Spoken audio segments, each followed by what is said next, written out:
le style n'est pas du tout léger pour un homme, et même si vous êtes un politicien mais de 29 ans, je ne l'ai pas trouvé hyper digeste. J'ai trouvé que c'était beaucoup d'air de voilà, je sais bien m'exprimer et j'ai un grand parcours, etc. Je ne reconnais pas un jeune homme, parce que vous êtes un jeune homme, de 29 ans dans ce livre. Excusez-moi. Ce que je vous dis, après, les goûts sont dans la nature. Vous n'êtes pas obligé de... D'abord, je vous remercie de m'avoir lu. Vous n'êtes pas obligé d'aimer le livre.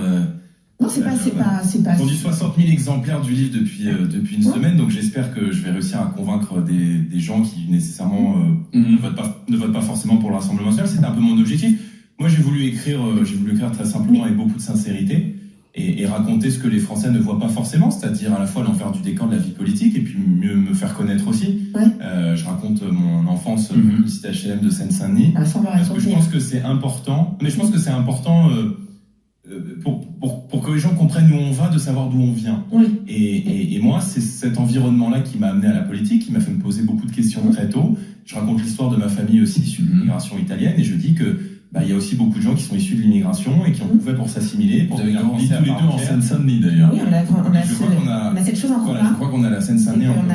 Mais bon, après, je ne vous demande pas de aimer ce livre, mais je vous remercie d'avoir... La Seine-Saint-Denis, qui est décrite par Jordan Bardella, c'est celle que tu as vécue, toi, Jean. Il y a des passages que j'ai appréciés, mais il y a un passage que j'ai détesté, c'est justement votre façon de parler de Saint-Denis. Alors, c'est pas que ce que vous dites est faux, parce que vous parlez d'islamisme, de délinquance, etc. J'ai grandi en Seine-Saint-Denis, donc je sais exactement ce qui s'y passe. Ce que je dis, c'est que vous expliquez que dans les années 60-70, il y avait une solidarité, donc ce que votre mère vous racontait justement de ce qu'elle a vécu dans les cités, dans cette solidarité entre habitants, etc., issus de diverses origines.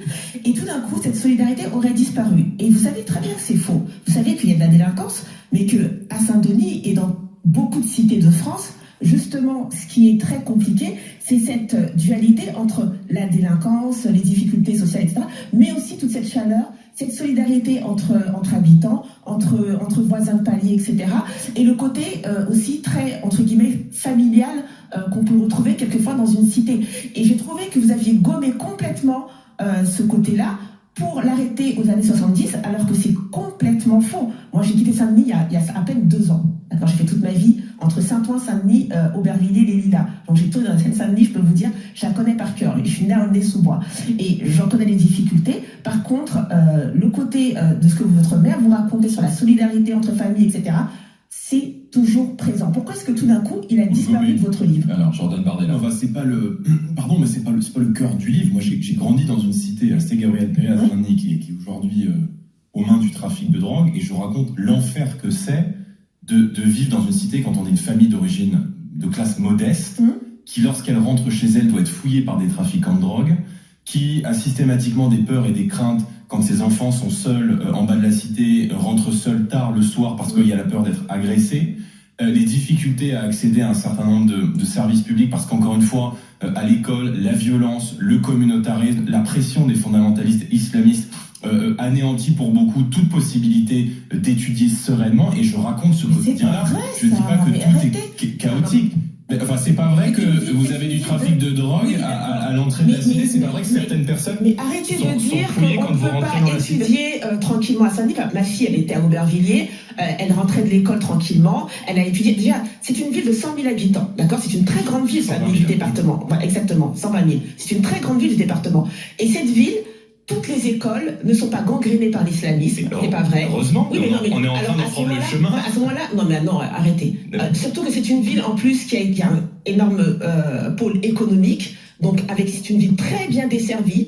Donc c'est une ville qui gagne des habitants, qui se boboise énormément. C'est des villes les plus criminogènes de France. Oui, mais c'est une ville qui se boboise énormément, tout comme Aubervilliers, tout comme toutes les petites villes de la couronne, de la petite couronne. Si, non, mais les villes se boboisent pas, les gens ne vivent pas ensemble. Il y a des quartiers qui se boboisent. Oui, et donc les gens, ce qu'on appelle les bobos, viennent à la plaine Saint-Denis, ils viennent dans certains immeubles dans le centre-ville, mais ils ne vont pas dans les cités, ils ne vont pas à la cité du Franc-Moisin, ils ne vont pas à la cité Gabriel-Péri. Mais à ce moment-là, pourquoi en faire une peinture qui ne décrit que les Francs-Moisins ou la cité Gabriel-Péri? Pourquoi ne pas dire effectivement que c'est une ville qui se boboise, c'est une ville qui attire énormément de Parisiens, c'est une ville qui a un pôle économique de ce que vous connaissez, vous êtes parti quand? Je parle, je suis parti en 2019. En 2019. Mais je parle de ce que j'ai vécu. Quand je raconte, si vous voulez, que l'assaut contre les terroristes du Bataclan nous réveille en pleine nuit et a lieu à 100 mètres de chez moi, on nous présente les djihadistes comme étant la veille partis en Syrie, on les retrouve à quelques dizaines de mètres du domicile. Ça existe. Ça existe, c'est une réalité. Quand j'explique la manière dont vous avez des écoles coraniques avec des gamines de 5 ou 6 ans qui portent le voile islamique, ça existe. Donc, il y a des gens qui vont lire, moi je connais Saint-Denis, donc je le lis et je sais faire la différence.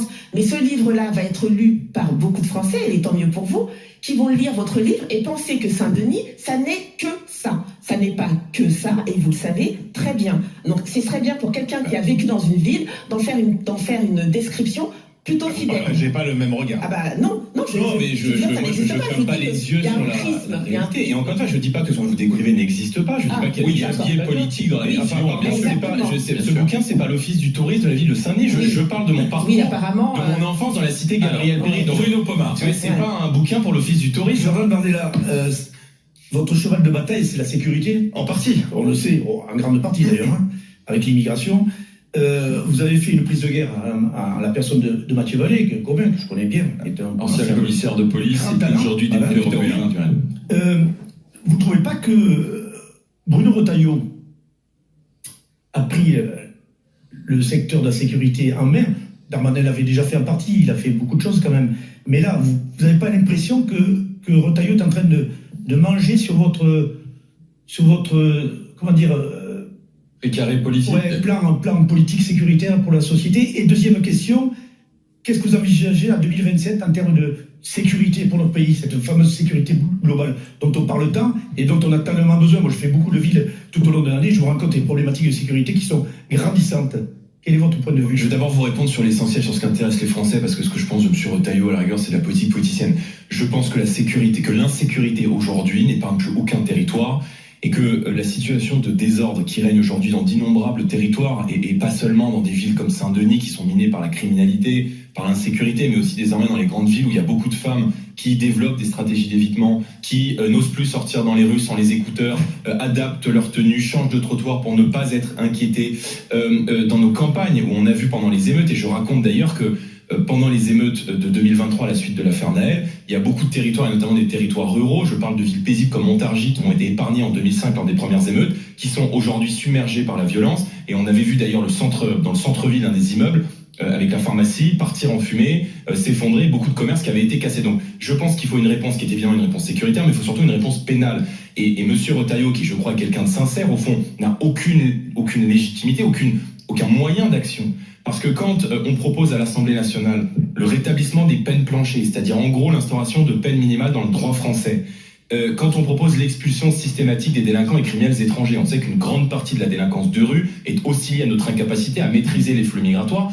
Les soutiens de M. Retailleau à l'Assemblée nationale s'y opposent. Donc il y a les déclarations et puis il y a les actes derrière. Donc moi je pense qu'il faut un tour de vis en matière pénale. Il faut rétablir des peines planchées très vite. Il faut mettre fin aux remises automatiques de peine. Il faut expulser les délinquants et criminels étrangers. Il faut suspendre les allocations familiales aux parents de mineurs récidivistes. Il faut abaisser la majorité pénale et réduire l'excuse de minorité, parce qu'on sait qu'une grande partie de la délinquance, notamment dans la rue, est aussi liée aujourd'hui à notre incapacité à enrayer la spirale de violence chez les mineurs. Donc, il ne faut pas avoir les yeux fermés sur la situation, mais si on veut rétablir la sécurité et protéger les Français, on pourra mettre tous les moyens qu'on veut en matière de police. Il faut changer notre politique la sécurité pénale. La sécurité au quotidien, parce que tout ce que vous dites, moi je suis d'accord sur le principe, il n'y a pas de souci. Ce que pensent les Français, c'est ce sentiment d'insécurité permanent. Moi je peux vous assurer, je vais dans beaucoup de villes et c'est mon dada. Et les gens ne sont pas rassurés.